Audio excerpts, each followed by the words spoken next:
Sábado agora é dia 1º de maio, dia do trabalho, dia do trabalhador.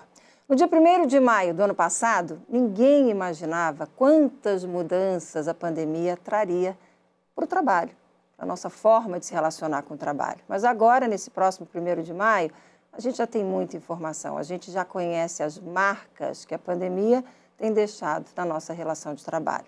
Por isso que hoje a gente vai falar sobre esse assunto. A gente tem a felicidade de receber aqui a psicóloga Catarina Gever, que é inclusive especialista, claro, na psicologia do trabalho. Há 23 anos ela é professora dessa cadeira, desse tema, psicologia do trabalho, lá na FURB, que é a Fundação Universitária Regional de Blumenau.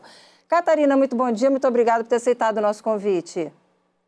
Bom dia, Márcia, bom dia, o pessoal que está acompanhando a gente. A gente vai ter aí o Dia do Trabalhador muito atípico nesse 1º de maio, em função da pandemia.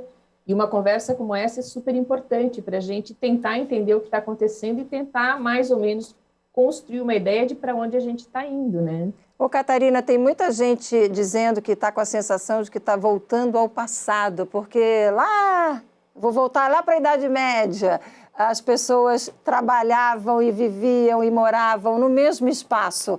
E hoje isso está muito característico desse momento. Está todo mundo morando e trabalhando e sem divisão entre horário de vida e trabalho no mesmo lugar. A gente está voltando para o passado?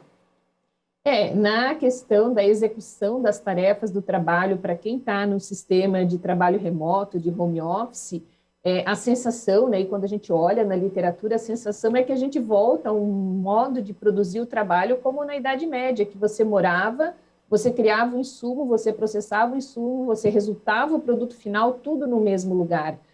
O impacto disso ainda, muitos colegas pesquisadores da área da psicologia do trabalho estão avaliando como é que isso vai afetar a vida de quem antes tinha um território muito amplo de circulação, e esse território que antes era amplo se torna cada vez mais contraído. Então, como é que fica a nossa vida? Como é que ficam as nossas relações nesse espaço de morar, de dormir, de acordar, de trabalhar, de não sair de casa, especialmente para aquelas pessoas que estão construindo muito a sério esse processo do distanciamento social, do home office. Então, os impactos vão surgir, a gente já começa a ver alguma coisa no campo clínico, mas as pesquisas na área do trabalho ainda estão avançando para entender se nós estamos voltando, mas é uma volta meio estranha, porque nós saímos de um futuro grande, tecnológico, estamos com esse futuro tecnológico num jeito de produzir a vida que é dependente do lugar onde eu moro. E na prática, o que você tem sentido no consultório? Quais são as principais reclamações? O que as pessoas estão sentindo com relação ao trabalho nesse momento? Eu também tenho, né, Márcia? Eu sou professora da FURB em Blumenau, mas também tenho uma atividade clínica e é muito importante a gente entender que toda essa construção que nós temos como pessoas únicas, sujeitos singulares, ela está atravessada o tempo todo pela condição do mundo do trabalho.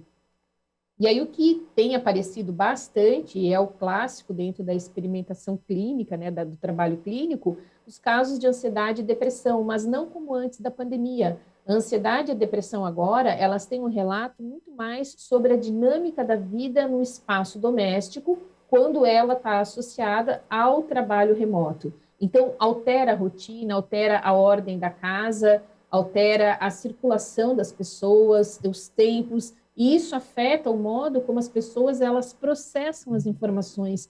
E esse processamento da informação, ele é fundamental para que você organize o que você pensa, o que você sente, como você comunica, e todos esses elementos, eles são componentes da vida psíquica. Então, a ansiedade e a depressão, elas aparecem de forma mais intensa agora na atividade clínica de consultório da psicologia, mas com muito conteúdo proveniente da dinâmica do mundo do trabalho. Você acha que a gente vai ter um sistema híbrido? Vai ficar trabalho presencial e trabalho home office? A tendência? Qual seria a tendência? O que você diria que vem pela frente?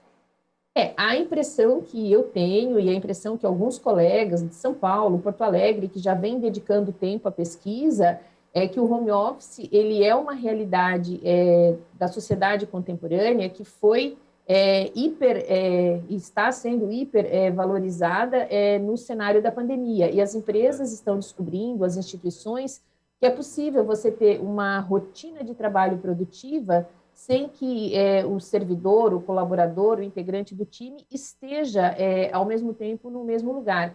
a realidade de trabalho em países europeus cada vez mais tem se configurado esse domínio do home office, né? Então, nós temos, por exemplo, na Irlanda, muitos brasileiros que trabalham lá, que trabalham em empresas multinacionais no sentido da rotina de trabalho. Você faz uma reunião de trabalho às 9 da manhã e você tem alguém do Brasil que está nessa reunião, você tem alguém que é da própria Irlanda, você tem alguém que é da Polônia e todo mundo está trabalhando junto. E é uma empresa extremamente produtiva, uma empresa extremamente eficiente em termos de resultados no mercado. E essa empresa já trabalhava desse modo antes da pandemia. Ela sofisticou o modo de funcionamento em função da pandemia. E, por exemplo, nesse tipo de empresa, o trabalho presencial ele está chegando, em termos de perspectiva, a 30% do total que se fazia antes. Então, você está diminuindo o trabalho presencial a estritamente o necessário e o trabalho de home office vai se tornar, e me parece que é uma tendência do mercado, que ele se torne um jeito do trabalho acontecer daqui para frente. As pessoas que entraram no mercado de trabalho nesse ano de pandemia tiveram que impressão do mercado de trabalho? O que elas sentiram? Como é que para elas, qual é a impressão de ser profissional, de estar trabalhando? Assim, as pessoas relatam, Márcia, um estranhamento. E no início da pandemia, muito interessante, por exemplo, se nós pensarmos os trabalhadores da educação, né, os trabalhadores que já tinham postos de trabalho no início desse processo. Para os trabalhadores da educação, acontecia muito um argumento que professor em casa não estava trabalhando. E nós fomos percebendo, né, que ao longo do processo da pandemia, esse sentimento veio muito pesado para os educadores, as professoras, os professores, porque eles trabalhavam sim e trabalhavam a mais do que a rotina anterior mostrava. Mas você tem, por exemplo, em todos os trabalhos que passaram a um regime de trabalho remoto, são trabalhos que afetaram a percepção das pessoas, e as pessoas dizem, me sinto desafiado. O que é isso de não ter que sair de casa tão cedo para trabalhar e conseguir ser produtivo? Então, as pessoas não entendiam de modo coerente quando elas diziam, ainda assim eu consigo ser produtivo. Ser produtivo num cenário de trabalho remoto era uma surpresa para muitas pessoas. As pessoas diziam, como é que eu dou conta de fazer isso? E o filho me chamando na porta, e o marido perguntando onde está a chave do carro, ou a esposa dizendo, vamos, que eu tenho que ir no mercado, termina logo. E aí a pessoa dizia, mas eu estou trabalhando, calma. Então, esse arranjo inicial foi um arranjo difícil e as pessoas se sentiam muito desafiadas. Agora, Márcia, começa a aparecer uma outra coisa que eu acho importante. As pessoas começam a manifestar apreensão sobre, e quando eu tiver que voltar, como é que vai ser? Será que eu dou conta de voltar agora no sistema presencial? Então, nós estamos o tempo todo lidando com problemas adaptativos para entrar no trabalho remoto e um esquema adaptativo para retornar naqueles casos que vai ser possível e necessário para o trabalho presencial, como vai ser esse tempo de retornar no presencial. Catarina, sobre esse assunto, a gente vai continuar ainda aqui no nosso SC no Ar falando essa semana. Amanhã a gente conversa com uma profissional que vai falar sobre a importância da criatividade nesse momento, né? E na segunda-feira a gente vai falar sobre o preparo para o pessoal da melhor idade. Você falou dos professores, sim, principalmente sim, os que estão há mais tempo no mercado, que tiveram essa dificuldade de adaptação com novas tecnologias. Então, a gente na segunda-feira vai falar que tem vários cursos que estão atraindo esses profissionais, essas pessoas, até aposentados também, pessoas que já nem estão mais trabalhando, mas que perceberam a necessidade de se deslocar bem, de transitar bem aí nesse mundo da tecnologia. Para a gente fechar, Catarina, por uma palavra aí de especialista sobre o assunto, sobre trabalho, para quem nos acompanha, qual deve ser a cabeça nesse momento com relação ao trabalho? O que a gente deve pensar? Primeiro, eu acho importante a gente pensar que nós temos muita competência adaptativa, Márcia. O tempo todo nós conseguimos nos reorganizar.